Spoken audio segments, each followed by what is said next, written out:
Ever dreamed about exploring the world without breaking the bank? Discover how you can travel on a budget with these 19 savvy tips that will help you see the world without even breaking your wallet. Ready to turn your dreams into reality? Let's dive in. Hello everybody, my name is Theo. Welcome back to my channel where we talk about travel, location freedom, and making money online. Now these 19 tips are going to help you book your next trip without breaking the bank. So let's dive in. Some people don't know, when you're on your own laptop or your computer or your phone, the company actually boosts up the prices so they can get more money. But if you book a private window, they have no idea who you are. So the prices are going to be where they're supposed to be. But if you do it on your own account, they're going to book up the prices. They're going to boost up the prices so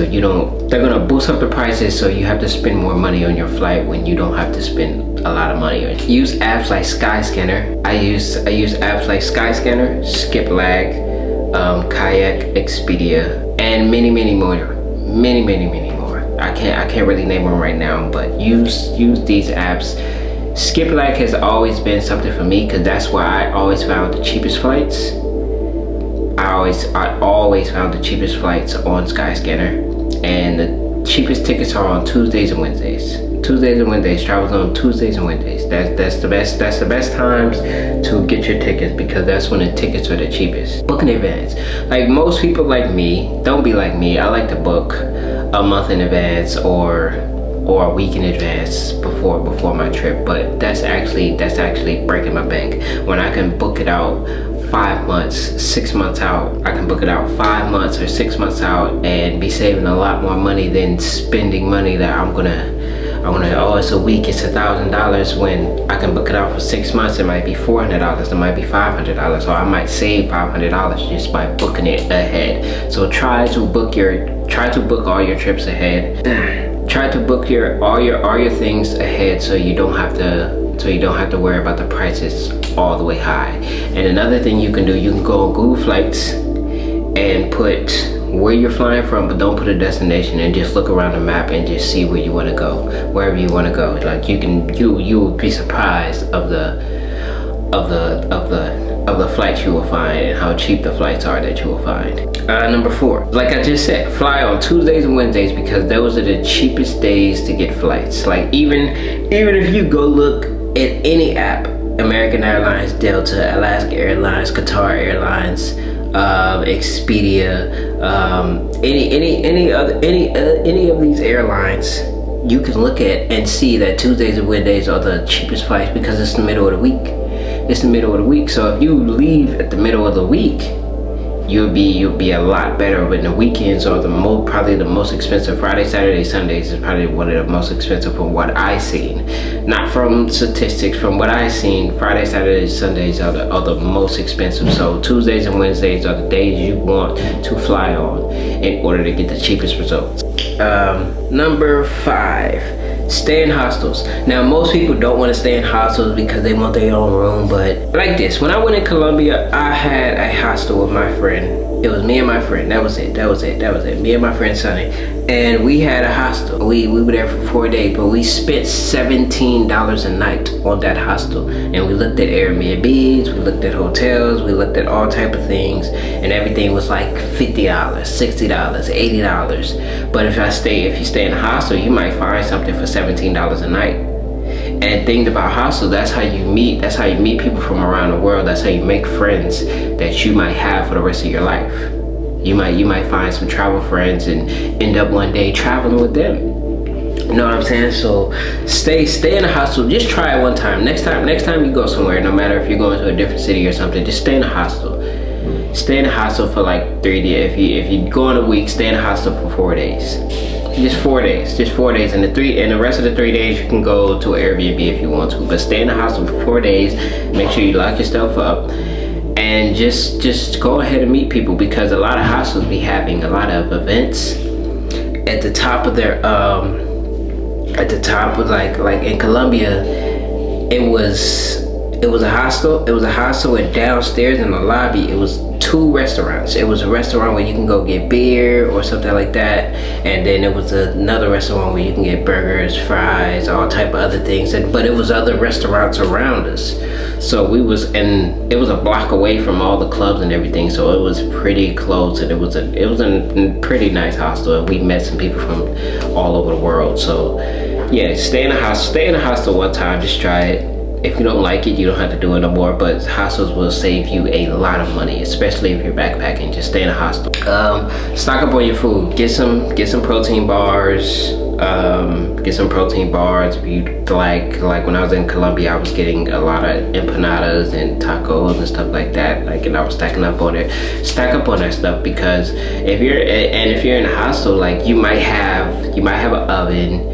You might have a microwave, because if it's a restaurant in there, they most likely will let you just warm your food up. They don't really care. They're pretty nice people. Like sometimes you just have to ask somebody to do something, and it will make it happen. Lock up all your stuff. Now me, I've stayed in hostels a couple times, but I never had my stuff stolen. I've left chargers and stuff, but you never know.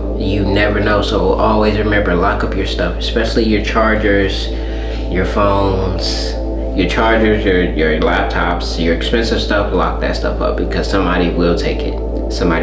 But I have never got my stuff taken living in a hostel. And people are pretty nice who live in hostels. Hostels will have you just meeting all type of people. You know what I'm saying? So yeah. Cheapest way to get somewhere. You can depending on where you are, the Ubers might be really cheap, the taxis might be really cheap. But if you don't want to take a taxi, take public transportation. Take the bus. Rent a bike out. Get a bike or something. Rent it out and ride around the city. You know what I'm saying? Like just go out and explore. Or if it's 20 minutes away, walk. You know what I'm saying? Like just try to save as much money as possible, because you never know. And if say that you want to get to another city, but everything is too expensive, it might be some fishermen somewhere by the water to get you to where you need to go. And you could be like, hey, I'll do some work on a ship just for you to be. I do some work on a ship just for you to let me come with you guys. And they most likely will say yes, because a lot of times fishermen need help on their ships. They might stop somewhere, but they see a lot of different things. So get on the ship sometimes. Just do things sometimes. You never know what can happen. Okay, fly cabin bag. So what this means is have a carry-on and have one of those small little suitcases that you can take on a plane with you, so you don't have to wait in those long lines. And you don't have to pay for all the hassle of everything. Because if you have a bag and it's really heavy, you're gonna have a problem. Every single time you're gonna have a problem. And when you get off the plane, it saves you money and it saves you time. Because if you have a carry-on and a personal item, most airlines, they allow you one carry-on and one personal item. If you have a carry-on and a personal item, you're probably good. You're probably excellent. Just keep that in mind when you're trying to travel. Just try to pack as light as possible. But this is the trick. This is the trick that I learned. Have what you need and have it again. It's just that simple. And sometimes you might not even use everything that you have in your bag. You might not even wear everything you have in your bag, because you realize nobody cares. Nobody cares about what you have on. Nobody cares if you're wearing the same shirt as yesterday. Nobody cares what shoes you have on, because most of these countries are poor. So they can't even afford to get the things we have in America. So just keep that in mind. Just keep that in mind. You don't have to look rich, because if you look rich, now you become a target. Look like you can blend in. Look like you can blend in that place, and it's just that simple.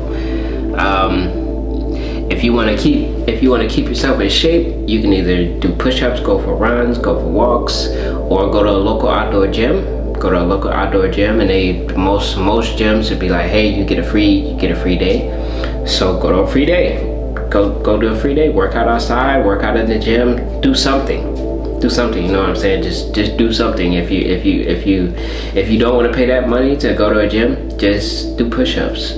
Do some pull-ups or something. Figure something out. Find something that's the cheapest way to keep yourself in shape. You could just go on a walk, you can go on a run, you can be going on hikes, you know what I'm saying? Like, do something that's cheap. Volunteer. So you can go somewhere like World Packers. That's where I go, and you can save a lot on the money. You can save a lot on money. Basically what World Packers is, you volunteer to help somebody with some work, whether it's farming, promoting social media, cleaning up, dog sitting. You sit there, you basically go there and you babysit, or you do the work that they need you to do, and in exchange they give you a place to stay. So you have a free place to stay, and you might have free food, or you might just have free breakfast or something like that, but you have to buy your lunch and dinner. But you don't have to pay for your room.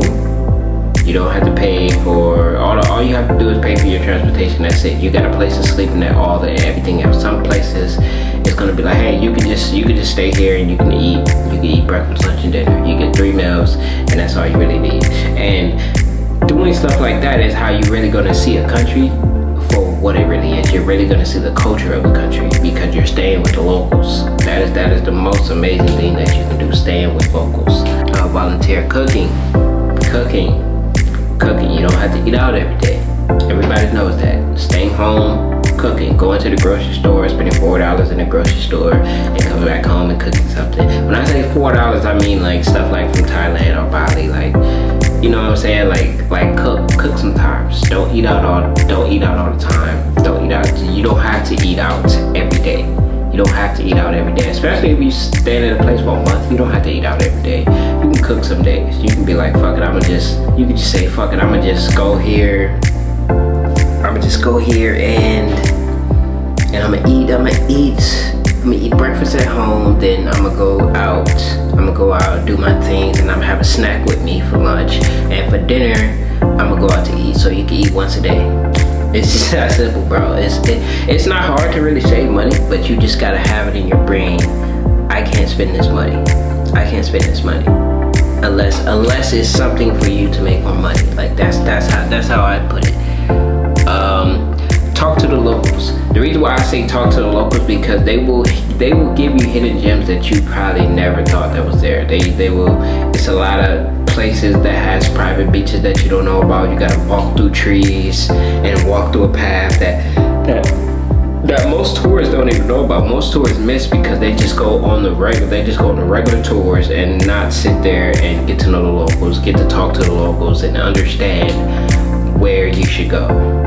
Like, because when I go to a place, of course I want to go to the tourist spots. I want to go to the places that everybody go, but I also, most of the time, I want to go to the places that the locals are going to, where it's not crowded, it's not a lot of people. You know what I'm saying? Like, I like stuff like that. I like quiet, I like peaceful. It's cool to go out. Like, I'm not really a party person.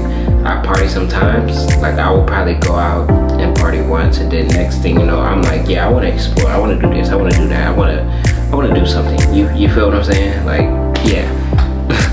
Don't buy souvenirs. This is the big thing. Get you a camera, get your phone, get you a drone, and take pictures, make videos, and that is gonna be with you forever. Because souvenirs, you can put it in your bag. They throw your bags around. Your bags can break. Your souvenirs can break. You buy a shot glass, and now your shot glass is broken because they were throwing your bag all around. You don't want that problem. So just don't buy souvenirs. Just don't buy souvenirs. Get a camera, whether it's a small camera, a regular size camera that I'm recording on, it's your phone, or you have a drone. Like, take pictures, take videos, make memories. It's just that simple. Because those memories are gonna stay with you forever. When you're old and you're 60 years old and you have Alzheimer's, and then you're gonna be like, who was I?